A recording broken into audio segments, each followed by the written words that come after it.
Ayan yung aking dalawang alaga. Nilalagay dyan. Ayan o. Ibana. Ibana.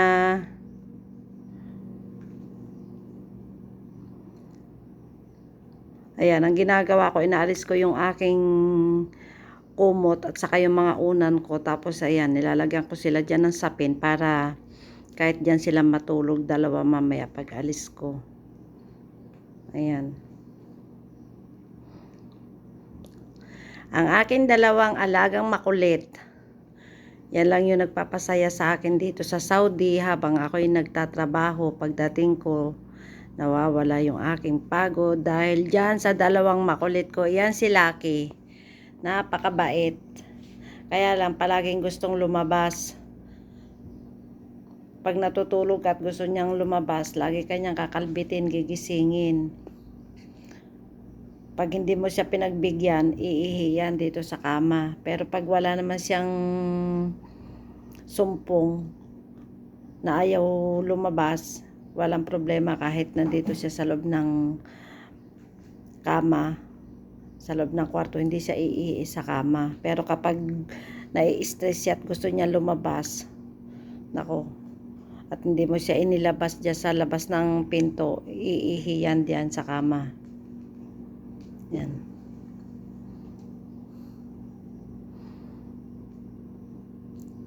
Tapos yan naman si Ibana. Yan si Ibana, ang bisyo niyan, pagka natutulog ka at nagutom siya, kahit nakatalukbong ka, nako, bubuklatin niya yung ano mo, yung talukbong mo para kagatin yung kamay mo, na ibig sabihin nagugutom na siya. Oh. Tapos yan, kapag nakakakita siya ng langaw or ipis, yan, galit na galit siya, hinahabol niya. Oh. Nakakita siya ng langaw, hindi niya nahuli. Oh, hinahanap niya.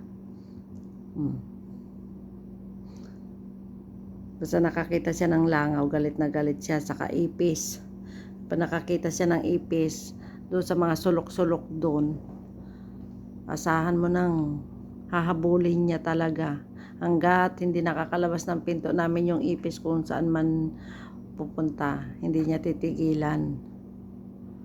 Ayan. Papasok na naman ako. Ibana, Lucky, dito lang. Oh, ayan oh, nakakakita siya ng langaw. Oh, ayun, yun yung langaw na yun. Oh, yun.